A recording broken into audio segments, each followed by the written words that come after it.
안녕하세요. 이주은 부부 가족상담센터 원장 이주은입니다. 사연을 보겠습니다. 저희는 삼형제로 모두 결혼해서 객지에 나와 살고 시골에 부모님 두 분이 조그맣게 농사 지으며 살고 계십니다. 그런데 서울에 사는 둘째 형이 갑자기 형수님과 함께 고향집에 내려가서 부모님 모시고 산다고 합니다. 예전부터도 애들 다 키워놓고 자기는 고향에 내려와 산다고 농담 반 진담 반 자주 말했었는데 정말 그럴 줄 몰랐습니다. 그런데 문제는 큰형이 별로 탐탁치 않아 하는 눈치이고 어머니도 명절이나 휴가 때 가끔 보는 며느리와 한 집에서 살 생각하니 스트레스를 받으시는 것 같아요. 아이고, 둘째 시키는 것보다 내가 그냥 하는 게 낫다. 걔들 내려오면 내가 삼시세끼 다 차려줘야 한다. 1년 내내 손님치를 생각하니 힘들다 하십니다. 처음엔 고향집 옆에 집을 따로 지어서 살 계획이었는데 얼마 전 이야기로는 우선은 고향집에서 함께 살고 집은 내려가서 천천히 지는다고 합니다. 부모님 연세도 있으시고 건강도 예전 같지 않으셔서 대학병원 갈 일도 종종 있는데 둘째 형이 부모님 곁에 계신다니 막내인 저는 한편으로는 마음이 안심되기도 합니다. 그런데 자식들 출가하고 근 40년 넘게 두 분이 편하게 살아오셨는데 갑자기 아들과 며느리와 한 집에서 살아야 한다는 게 특히 어머니가 걱정이 많으십니다. 명절에 가끔 만나니 좋은 거지 한 집에서 살다가 사이 틀어질까 그게 제일 겁난다고 하세요. 내려와서 부모님 모시고 살겠다는 형의 좋은 마음은 알겠으나 오히려 가족 사이에 여러 분란만 생겨 부모님이 힘들어지실까 너무 걱정입니다. 현명한 대안 같은 게 있을까요? 저희 어머니와 둘째 형수는 잘 맞는 편은 아닙니다. 참고로 형수는 결혼할 때부터 형과 어느 정도 합의된 내용이라 의외로 담담하게 받아들이고 있는 것 같은데 서울에서 평생 나고 자란 형수님이 시골 생활을 견딜 수 있을지도 모르겠습니다. 형수도 어쩔 수 없이 선택한 건지 뭔가 폭풍 전야 같은 불안함이 듭니다.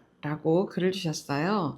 일단 사연 주신 분은 이제 막내 아드님이신 것 같아요. 사연자가 막내 아드님이시고 사연자님이 가장 세 아들 중에는 약간 왜 소위 말하는 딸 같은 아들처럼 어머니의 입장과 심정에 대해서 세 아드님 중에 제일 많이 접근이 되어 있는 것 같아요. 얘네가 내려오게 되면 나 이거 매번 밥 해주게 생겼고 이게 명절 때 드문 봤던 애들하고 갑자기 한 집에서 계속 산다고 하니까 내가 너무 머리가 아프고 관계가 혹시라도 어그러지면 어떡할까, 또 밥은 뭐 내가 계속 해야 될 것 같은 느낌도 들고 이게 너무 힘들다.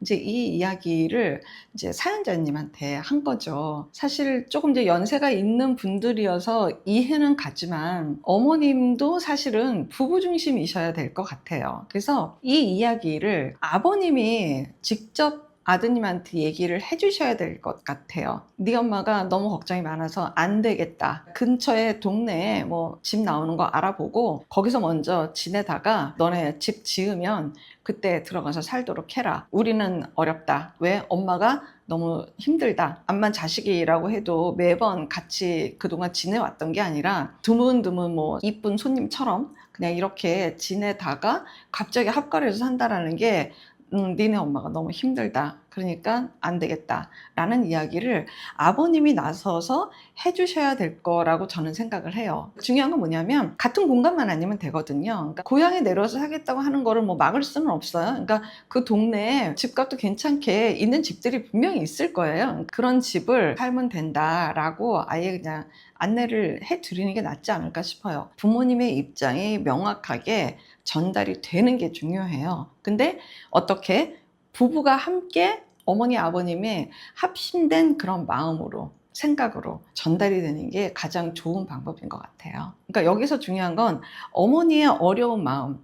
내가 쟤네가 오면은 내가 내내 쟤네 신경 쓸 것 같고 그냥 이 남편하고만 그냥 이렇게 사는 게 나는 지금 익숙하고 편한데 갑자기 이렇게 되게 되면 내가 너무 어려울 것 같다. 내 마음이 너무 불편하다 라고 하는 거를 아버님도 같이 동의하는 마음으로 부모님이 함께 둘째 형네에다가 그 메시지를 정확하게 전달하는 게 제일 중요하고요. 만약의 경우에 정말 왜 그런 케이스도 있잖아요. 꼭 한 집에서 같이 살아야만 된다라고 하게 되면 대놓고 아예 룰을 정하는 게 제일 좋아요. 그냥 딱 표현을 하는 거죠. 너희들이 들어오는 날부터 그게 월세든 뭐든 간에 계산을 하고 담당하는 것도 정해야지 되고 정확하게 대놓고 뭔가를 짜내셔야 될 것 같아요. 약간 좀 숨통이 트이는 시간들은 또 필요하거든요. 어머니, 아버님이 좀 한숨을 좀 돌릴 수 있는 시간도 필요하니 너희들이 뭐 주말이 되면은 다른 데로 뭐 가서 지내다가 온다든지 뭐 이럴 수 있는 것도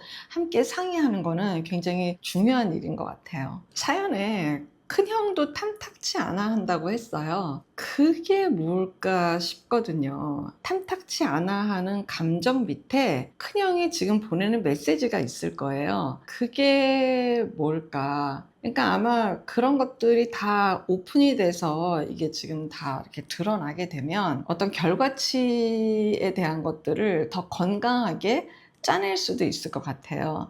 근데 지금 그 내용 제가 알 수가 없어서 모르겠지만 어쨌든 우리 사연자님께 드리고 싶은 이야기는 사연자님이 어머니 마음에 몽땅 이렇게 다 들어가가지고 이 문제를 다 해결해 드리려고 하지 않았으면 좋겠고요. 어머니의 고심하는 이 마음의 문제는 당연히 사연자님이 아니라 아버님이 나서서 좀 더 부부가 이야기를 하고 네 엄마가 굉장히 고민을 많이 하면서 요새 아이고 잠도 어떨 땐 제대로 못 잔다 그럴 만큼 걱정이 많이 되는가 보다. 그래서 좀 일단은 어려운데 굳이 고향에 내려와서 지내겠다고 하는 걸 내가 뭐 어떻게 막을 방법은 없지만 하여튼 집은 안 될 것 같다. 네가 근처를 알아보든지. 그럼에도 불구하고 꼭 와서 살고 싶습니다 라고 했을 땐 그래도 힘들지 않게 살 수 있는 알알이 다 놓고 이야기하는 그런 건강한 테이블을 마련해 보자. 이런 것들을 아버지가 좀 더 주도적으로 말씀해 주실 필요가 있습니다 라고 어머니 아버님 두 분 모셔놓고 그런 이야기들을